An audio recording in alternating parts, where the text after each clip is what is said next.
plonger dans le meilleur de l'environnement et de la biodiversité. Bienvenue dans Nature Insolite. Salut et bienvenue dans cette nouvelle saison de Nature Insolite, une saison inédite qui va vous accompagner durant tout l'été, mois de juillet et mois d'août. Mais alors, dans cette nouvelle saison, de quoi allons-nous parler ? Des plantes ? Non. Des animaux sauvages ? Non. Toujours pas. Dans cette nouvelle saison 5 exclusive de Nature Insolite, nous allons nous rendre au cœur des pollinisateurs. Aujourd'hui, je vais plutôt introduire cette saison. Nous allons voir qui sont-ils, quels sont les principaux, et enfin, nous verrons les plus improbables, ceux que nous voyons ou ne voyons pas tous les jours, mais qui sont bel et bien présents au quotidien près de nous. C'est parti et je vous souhaite une très bonne écoute. Tout commence avec un animal vecteur qui, lors de ses déplacements, participe au transport de graines de pollen. Mais pour mieux comprendre, voici une brève description de ce qu'est un pollinisateur. Un pollinisateur est un animal, quelle que soit sa taille, qui se promène d'une plante à fleurs à une autre, transportant ainsi des graines de pollen. Plus précisément, on dit qu'il transporte les graines en partant des étamines, organe reproducteur masculin chez les fleurs, vers le pistil, comme vous l'aurez compris, organe reproducteur féminin. On dit alors que les pollinisateurs participent activement chaque jour à la fécondation de la fleur. La pollinisation, c'est un peu la clé de la vie chez les végétaux. Pour mieux vous en rendre compte, vous pouvez vous dire que 90% des espèces végétales sur la planète vivent grâce à nos amis les pollinisateurs, quels que soient les légumes, les plantes, les fleurs, les arbres fruitiers, etc. Peu importe. Bien évidemment, la pollinisation que nous connaissons tous en premier lieu, c'est celle des abeilles. Effectivement, elles, donc les abeilles, ont une importance cruciale dans le monde. D'où le fait qu'elles sont de plus en plus en voie de disparition et qu'il faut penser à les protéger.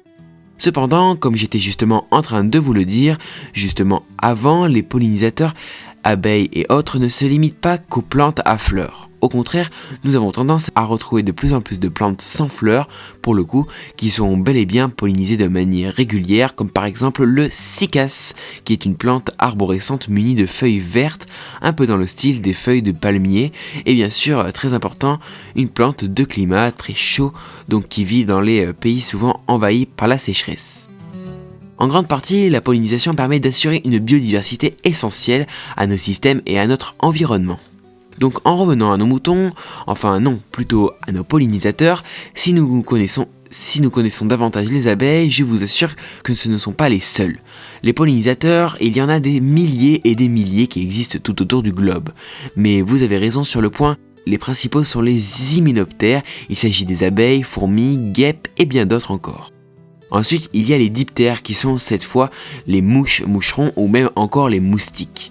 Puis il y a aussi les coléoptères comme les hannetons, cétoines par exemple. Et pour finir, les lépidoptères comme les papillons de nuit et de jour par exemple, que nous connaissons et que nous apercevons très souvent.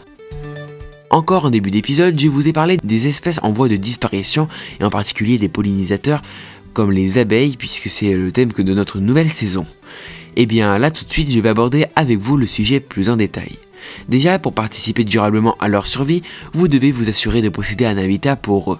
Alors quand je parle d'un habitat, je ne vous demande pas de leur créer ou construire une maison, mais simplement de posséder un terrain, des arbres, des haies, du feuillage. Cela leur suffit pour se loger et construire eux-mêmes leur écosystème. Par la suite, pour qu'ils puissent s'installer convenablement, il faut avoir des plantes et plantes à fleurs, assez de diversité si vous préférez. C'est un premier point qui les attirera chez vous plus que chez votre voisin. Et enfin, pour finir, quelque chose de crucial de nos jours, quelque chose qui les éloigne plus que tout, et même quelque chose qui participe très souvent à leur déclin, la pollution. Ne comptez pas en retrouver chez vous à partir du moment où vous êtes quelqu'un qui utilise les produits chimiques au quotidien, que ce soit du désherbant ou alors des pesticides anti-insectes pour vos arbustes, par exemple. Cela suffira pour les éloigner et même les tuer, notamment ceux qui sont déjà présents au moment où vous appliquez les produits chimiques. Mais depuis de nombreuses années, les scientifiques participent à la recherche, notamment le comment ils sont exterminés et pourquoi il y en a de moins en moins. Alors c'est vrai que c'est une question très intéressante et c'est ce que l'on va aborder tout de suite dans cet épisode. Tout d'abord, on peut retrouver l'agriculture intensive qui détruit les écosystèmes de la flore et des paysages. Ensuite, tout comme on vient d'en parler, il y a tout ce qui fait partie du domaine des pesticides, mais je ne vais pas en reparler tout de suite. Puis il y a quand même quelque chose qui me surprend personnellement, quelque chose qui même moi je ne connaissais pas.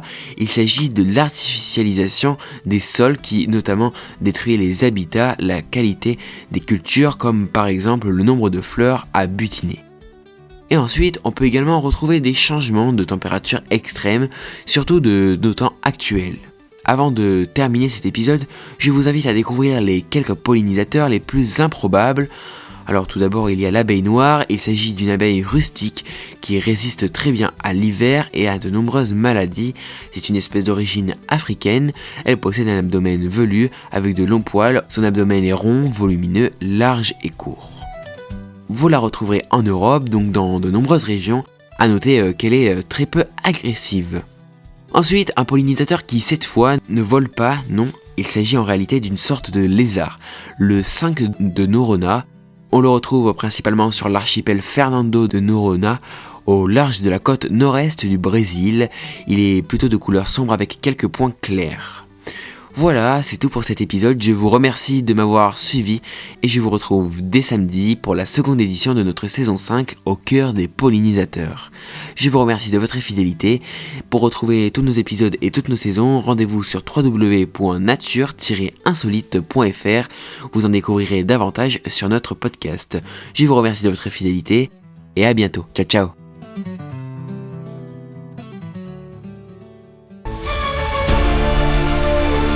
Merci d'avoir suivi Nature Insolite sur Cristal FM.